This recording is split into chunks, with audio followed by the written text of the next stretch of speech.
السلام علیکم ورحمة الله وبرکاته ومغفرته. لکه څنګه چې نارینه ته احکام د دین متوجه دي، خوندو ته هم متوجه دي.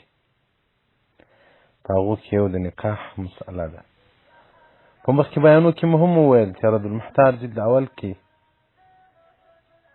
وایي تاسې تجدید د نکاح ژر ژر کوئ. که د نارینه څخه د کفر الفاظ تر خوله نه یې وتلي، د ښځو څخه به یې وخت داسې خبره سوي چې د خاوند او د ښځې په مابین کې به جلاوالی په راغلی. ځکه د کفر کلمه که سړی تر خولې وباسي نکاح شکېږي. خو له بده مرغه د اوس نارینه خو دا طلاقونه یې عادت جوړ سوي دي. لږ خلک به وي چې ښځې یې په نکاح کې وي او جماع بې شرعي جماع وي. داسې به ډېر خلک وي چې د ښځې سره جماع کوي خو په زنا کې به واقع وي.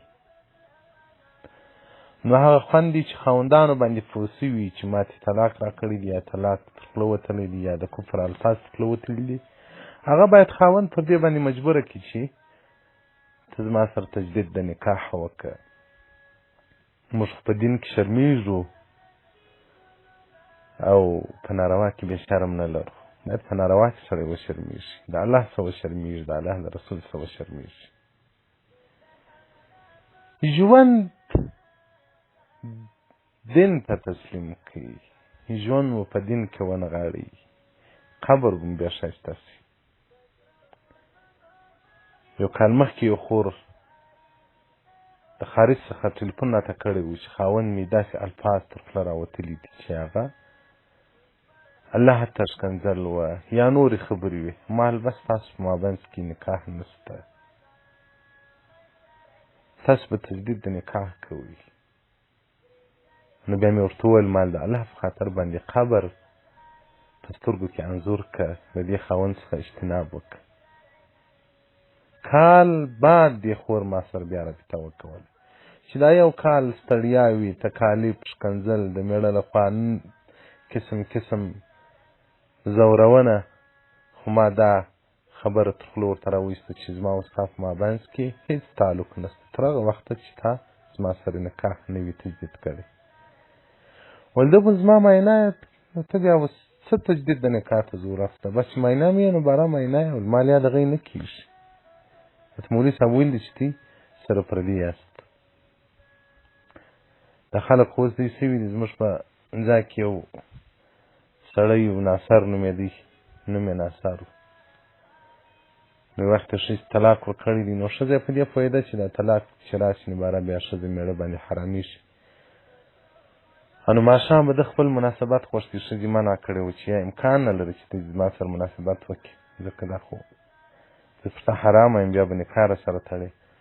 ده ورته وویل ملا هغه کړي یو ملا به مو سره هغه کوي، ملا سره روا کړي یو ملا به مو سره ناروا کوي. زه چې ملا طلاق کوم د ملا په خوله دی ملا به راځي، بیا به شهیدانې، بیا به معاینې ته زما طلاق راشي، بیا به معاینه پردی کېږي. نو زموږ د خو بس هغه کیسه ده، وایي ملا سره هغه کړي یو ملا به مو سره هغه کوي. دا د ملا کیسه نه ده، دا تاسو تعلق لري. کوم الفاظ د کفر تر خوله راووتل یا مو د طلاق الفاظ د نارینه تر خوله راووتل، ښځه ولاړه طلاق شوه. نو خور چې زه په حج کې وم ما ته زنګ ووهه چې ما اوس پر دې راوستلی دی چې دی وایي زه تجدید د نکاح کوم، بیا داسې الفاظ تر خوله نه راباسم. نو ما زه اوس په سفر یم چې ورسېږم بیا به دې نکاح در وتړم. دا هلته که څوک ستا ودانې څوک نشته راسره چې داسې څوک چې هغه د نکاح تړل زده وي. نو بیا و زنګ راته وویل انشاءالله طالبان بیده دي، زه ویښ یم چې ماشوم ما زه طالبان اخښینې دي به شهیدان کړم، ستاسو نکاح به در وتړم. نو فقهای کرام وایي که خاوند یا ښځه مرتده سي، الله ته ښکنځل وکړي دا هم ابتداع دی، رسول الله ته ښکنځل، قرآن ته ښکنځل، علماو ته ښکنځل، مذهب ته ښکنځل، کتاب ته ښکنځل. نو وایي لازم دی پر هغه خاوند او ښځه باندې چې وروسته به تجدید د ایمان کوي، تجدید د نکاح به کوي. موسوعة الفقهیه جلد نمبر 10/150 مبحث تجدید النکاح. والسلام علیکم ورحمة الله وبرکاته ومغفرته.